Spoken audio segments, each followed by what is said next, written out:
नमस्कार दोस्तों, स्वागत है आप सभी का आपके अपने चैनल ऑनलाइन एंड ऑफलाइन ज्ञान में। दोस्तों आज आप लोगों के लिए एक ऐसी नौकरी की अपडेट लेकर आया हूं जिसमें आईटीआई वाले बच्चे अगर 2 साल के ट्रेड से अपनी आईटीआई को कंप्लीट कर चुके हैं वो फॉर्म फिल कर सकते हैं। देखो भाई, पहले क्लियर कर दूं, यह जो वैकेंसी है इसमें बहुत ज्यादा काउंट नहीं है आईटीआई वाले बच्चों के लिए। एमटीएस टेक्नीशियन के नाम से वैकेंसीज है।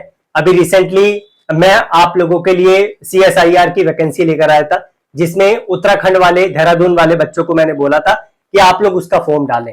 भले ही वो वैकेंसी ऑल ओवर इंडिया के लिए थी, लेकिन उसी तरीके की ये वैकेंसी है जिसमें मैं रिकमेंड करूंगा कि कोलकाता वाले बच्चे इसका फॉर्म डालें। हमारे साथ ऑल ओवर इंडिया के बच्चे जो है कनेक्टेड है, तो मेरी कोशिश रहती है कि जहां जहां पर आईटीआई की वैकेंसीज दिखे वहां पर जो है आईटीआई वाला बच्चा अप्लाई करे। जिन बच्चों ने 2 साल की आईटीआई करी है, दोबारा से बोल रहा हूं, 2 साल की आईटीआई की ट्रेड वाला बच्चा, वह बच्चा इसका फॉर्म डाल सकता है। ऑल ओवर इंडिया से आप लोग अप्लाई कर सकते हैं, बाकी आपकी मर्जी है।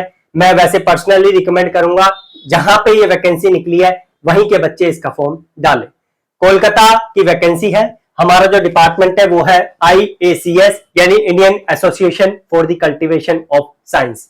इसका फॉर्म ऑफलाइन है। फीस थोड़ी ज्यादा नहीं, बहुत ज्यादा रखी हुई है। 500 रुपए और 1000 रुपए का क्राइटेरिया है फी का, जिसे अभी मैं नोटिफिकेशन में आप लोगों को दिखाऊंगा। ये इसका लिंक है, यहां पर आप लोगों को लिंक मिल जाएगा। इसका ऑफलाइन फॉर्म है जिसे आप लोगों को डीडी के साथ एक पर्टिकुलर जो है नाम से बनवा के डिपार्टमेंट में शेयर करना पड़ेगा। इसका फॉर्म 10/10 को चालू हो गया था, लेकिन वैकेंसी इसका काउंट अभी भी हमारे सामने अवेलेबल है, तो पूरी कोशिश करते हैं अगर जो है यहाँ पर हमारे डेट अवेलेबल है तो हम लोग उसका फॉर्म आप लोगों से डलवाएं। 11-24 तक आप लोग इसका फॉर्म फिल कर पाएंगे, तो लगभग अभी आप लोगों के पास 1 महीना है। इस डेट से लगभग 10 दिन पहले अपना फॉर्म आप जो है स्पीड पोस्ट के माध्यम से या ऑर्डिनरी पोस्ट के माध्यम से जो है डिपार्टमेंट में पहुंचा सकते हैं। तो ये लिंक मैंने ऑलरेडी ओपन करके रखा हुआ है, इसी में आप लोगों को सारी डिटेल देखने को मिलेगी। यहां पर से आप लोगों को इसका फॉर्म भी दिख जाएगा, ये आप फॉर्म देख सकते हैं। लेकिन ये फॉर्म मैंने टेलीग्राम पे आप लोगों को दे दिया है। मैं एक बार आप लोगों को शक्ल भी दिखा देता हूं, क्योंकि यहाँ डिजिटल बोर्ड में फॉर्म ओपन नहीं हो रहा था। ये आप देख सकते हैं, इस तरीके का फॉर्म है 2 पेजेस का, जिसका ब्लैक एंड व्हाइट प्रिंट निकाल के आप लोग जो है with the relevant details fill करके डिपार्टमेंट में शेयर कर सकते हैं। जैसे कि मैंने आपको स्टार्टिंग में ही बता दिया था, फी का क्राइटेरिया बहुत ज्यादा है, तो फी जो है आप लोग यहाँ पर देख सकते हैं कि आप लोगों के लिए कितनी ज्यादा इन्होंने रखी हुई है। यहाँ पर आप लोगों के लिए जो एसटी कैंडिडेट्स हैं, फीमेल कैंडिडेट्स हैं, उनके लिए 500 रुपए, और जो बच्चे ऑल अदर कैटेगरी से आते हैं, चाहे वो अदर स्टेट से अप्लाई करें चाहे वो सेम स्टेट से अप्लाई करें, उनके लिए यहाँ पर 1000 रुपए का फी का क्राइटेरिया है। आगे बढ़ते हैं, आगे आप लोगों को और जानकारी प्रोवाइड करते हैं। देखो यहाँ पर बहुत सारी वैकेंसीज है, लेकिन हमारा जो फोकस है आप लोगों को अप्लाई करवाना है इस वाली वैकेंसी के लिए। अब भैया एमटीएस टेक्निकल होता क्या है? आपने देखा होगा, आप अगर आईटीआई में गए या किसी डिपार्टमेंट में गए, वहां पर आप लोगों को एमटीएस की जो है वैकेंसीज देखने को मिलती होगी। अब ये वाला जो एमटीएस है ये टेक्निकल से रिलेटेड है, तो जितने भी एमटीएस के जो है रिलेवेंट वर्क होते हैं ऑफिशियल, वो आप लोगों को करने होंगे जिस तरीके से आप लोगों को इंस्ट्रक्शन दिए जाते हैं। एक चीज और है, इन्होंने नोटिफिकेशन में प्रॉपर तरीके से जो है क्लैरिफाई नहीं किया है कि आईटीआई वाले बच्चों का सिलेबस क्या होगा, तो हो सकता है कि सिलेबस आप लोगों को सारा का सारा नॉन टेक्निकल देखने को मिले। लेकिन एक पर्सनल रिकमेंडेशन है आप लोगों को, डिपार्टमेंट की ईमेल आईडी अगर आप लोगों को दिखती है तो ये वाली ईमेल आईडी पे आप लोग जो है, यहाँ पर मैं दिखा दूंगा कहीं पर मिलती है, तो उस पर जो है आप लोग इनको ईमेल कर देना, इनकी तरफ से आप लोगों को सिलेबस का रिस्पॉन्स आ जाएगा। डिपार्टमेंट रिप्लाई कर देते हैं, लेकिन थोड़ा सा समय देते हैं। अब यहाँ पर एमटीएस टेक्निकल में क्या है कि 2 साल की ट्रेड वाले आईटीआई के बच्चे हैं ना, वो अप्लाई करेंगे। जैसे फिटर हो गया, टनर हो गया, मशीनिस्ट हो गया, या आप लोगों का RNAC हो गया। इसके अलावा जो जितनी भी आईटीआई की 2 साल की ट्रेड है वो बच्चे इसका फॉर्म फिल कर पाएंगे। 1 साल की ट्रेड वालों को मौका नहीं है। मैंने फिर से रिपीट कर रहा हूं, मैं जो बच्चे ऐसे हैं जो कोलकाता के, वही इसका फॉर्म डालें, क्योंकि वहीं पर आपकी पोस्टिंग होगी। अदर स्टेट के बच्चों को मैं पर्सनली अपनी साइड से रिकमेंड नहीं करूंगा। आगे बढ़ते हैं, ये मास्टर डिग्री की, ये जो है आप लोगों की बैचलर डिग्री है, ये कॉमर्स ग्रेजुएट है, ये ग्रेजुएट है, उसके बाद ये ग्रेजुएट है। हमारा जो फोकस है वो है यहाँ पर एमटीएस टेक्निकल की वैकेंसी पर। तो एमटीएस टेक्निकल में हम लोगों को जो है यहाँ पर देखना होगा कि हमारे लिए कौन कौन सी जो है यहाँ पर कैटेगरी दे रखी है। तो यहाँ पर मैट्रिकुलेशन यानी 10वीं पास होना है आप लोगों को, और equivalent from a recognised board, साथ में 2 साल का आईटीआई, जो मैं आप लोगों को बता चुका हूं। जिनका अभी आईटीआई चल रहा है वो बच्चे फॉर्म नहीं डालेंगे, इन्होंने जो है परसुइंग वाले बच्चों को नहीं लिया है। आगे बढ़ते हैं, और जो डिटेल्स है वो मैं आप लोगों के सामने कंफर्म करता हूं। जैसे कि मैंने बोला, सिलेबस प्रॉपर तरीके से डिपार्टमेंट ने जो है मेंशन नहीं किया है।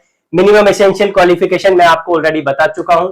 रिजर्वेशन कंडीशन आप लोगों को पता ही है किस तरीके से होती है SC ST OBC की। एक चीज बतानी है, जो MTS टेक्निकल की वैकेंसी है उसमें एज का क्राइटेरिया मैक्सिमम 25 साल है, मिनिमम 18 साल है। और जो है यहाँ पर और भी आप लोगों के लिए कंडीशन है, OBC को जो रिलैक्सेशन मिलता है वो है। उसके बाद EWS से रिलेटेड कुछ कंडीशन है। सिलेक्शन प्रोसेस में ये आप लोगों का जो है रिटर्न लेंगे, तो रिटर्न में आप लोग जो है यहाँ पर देख सकते हैं रिटर्न लिखा हुआ है, और उसके बाद आप लोगों का स्किल टेस्ट होगा। अब डिपार्टमेंट ने भैया अपनी साइड से क्लैरिफाई नहीं किया कि ये स्किल टेस्ट में आप लोगों से क्या पूछेंगे या फिर रिटर्न में क्या पूछेंगे। तो रिक्वेस्ट है, इनकी साइट पे ईमेल आईडी अगर मुझे दिखती है तो वो मैं आपको डिस्क्रिप्शन में शेयर कर दूंगा, अदरवाइज आप लोग अपनी साइड से खोज कर उसको जो है डिपार्टमेंट को शेयर कर देना, सो दैट आप लोगों को सिलेबस का क्लैरिफिकेशन मिल जाए। अब स्किल टेस्ट अगर ये नहीं लेते तो हो सकता है संभावना कि आप लोगों का पर्सनल इंटरव्यू भी कंडक्ट कर दे रिटर्न के बाद। ठीक है, तो ये कंडीशन इन्होंने यहाँ पर रखी हुई है। आगे बढ़ते हैं, कुछ इंपॉर्टेंट डेट्स के बारे में बात करते हैं। तो मैंने डेट आप लोगों को स्टार्टिंग में बता दी है कि इसका फॉर्म आप लोग कब तक फिल कर सकते हैं, लेकिन कुछ जगहों के बच्चे हैं जिनको 45 डेज का टाइम दिया है। जैसे नॉर्थ ईस्टर्न रीजन के जो बच्चे होते हैं, जैसे असम हो गया, अरुणाचल प्रदेश हो गया, ये वाले बच्चे जो है अपने आपको 45 डेज का क्राइटेरिया लेके इसका फॉर्म फिल कर सकते हैं। कुछ जनरल इंस्ट्रक्शंस हैं जो मैंने आपको बता दिए हैं, और उसके बाद जो है आगे ये आपका जो है फॉर्म भी शॉर्टलिस्ट करेगा, और फॉर्म शॉर्टलिस्ट करके आप लोगों को रिटर्न एग्जाम के लिए बुलाएगा। उसके बाद नो TADA, मतलब आप लोग रिटर्न एग्जाम देने जाते हैं, ट्रेक टेस्ट देने जाते हैं या इंटरव्यू देने जाते हैं, जैसे भी क्राइटेरिया रहता है। कुछ जगहों पे आप लोग जानते हैं, जैसे NPCL में आप लोगों को ट्रैवलिंग अलाउंसेस या ड्राइविंग अलाउंसेस जो भी है वो दे दिए जाते हैं फॉर्म फिल करने के बाद, बट इसमें ऐसा नहीं है। आगे बढ़ते हैं, आगे और कुछ कंडीशन अगर मुझे दिखती है तो वो भी आप लोगों को मैं क्लैरिफाई कर देता हूं। ये इसका जो है एप्लीकेशन फॉर्म है जहां पर आप लोगों को भेजना होगा। फॉर्म मैंने आपको ऑलरेडी दिखा दिया, application form for the post of, ये पोस्ट आप लोगों को दे रखी है, और ये आप लोगों को जो है इस एड्रेस पे पहुंचाना होगा। DD आप लोगों का इसकी जो है जो डिपार्टमेंट है उसी के जो है आप लोगों को फेवर में बनाना होगा। फी के पास आप लोगों को DD की डिटेल्स किसके फेवर में बनाना है वो भी आपको दिख जाएगी, फिर भी मैं एक बार ऊपर करके आपको एडवर्टाइजमेंट दिखा दूंगा। तो ये इंफॉर्मेशन थी जो इसमें दे रखी थी, मैंने अपनी साइड से आप लोगों को सारा क्लैरिफिकेशन दे दिया। आशा करता हूं कि आप लोग जो है इससे फुल्ली अवेयर हो गए होंगे। अब यहाँ पर जो है आप लोगों को जो फी का क्राइटेरिया दे रखा है, इसी के पास इन्होंने DD की इंफॉर्मेशन दे रखी है, ये पढ़े 2.2 में। Application fee will be send together with the application by demand draft drawn on state bank of India, ठीक है, इन फेवर ऑफ, इसके फेवर में आपको बनाना है जो इसकी कंपनी का नाम है। तो ये क्राइटेरिया था जो मैंने आपको बता दिया है। पेबल किस पे होगा? कोलकाता पे। जब आप लोगों को DD बनवाने के लिए जाना है तो आप लोग जो है उनको दिखाएंगे इसके फेवर में बनाना है, वो सारी डिटेल्स आपको दे देगा। DD की एक फोटोकॉपी अपने पास रख लेना, सो दैट आप लोगों को आगे कोई प्रॉब्लम ना हो। और मैं दोबारा से बोल रहा हूं कि मेरे फोकस रहता है कि हर स्टेट पे फोकस करूं। वैकेंसी का काउंट ज्यादा नहीं है, इस वजह से मैं अदर स्टेट वाले बच्चों को रिकमेंड ज्यादा नहीं कर रहा। फिर भी आपकी मर्जी है कि आप अदर स्टेट पे जो है यहाँ पर अप्लाई करना चाहते हैं तो आप जो है यहाँ पर कर सकते हैं। बाकी मेरी तरफ से इतनी इंफॉर्मेशन थी। इसके फॉर्म का जो PDF है 2 पेजेस का, वो मैं आपको टेलीग्राम पे प्रोवाइड कर दूंगा। आप जो है यहाँ पर जाके चेक कर सकते हैं ताकि आप लोगों को फॉर्म भी मिल जाए। डिस्क्रिप्शन में आपको जो भी रिलेवेंट डिटेल्स है वो मिल जाएगी। धन्यवाद।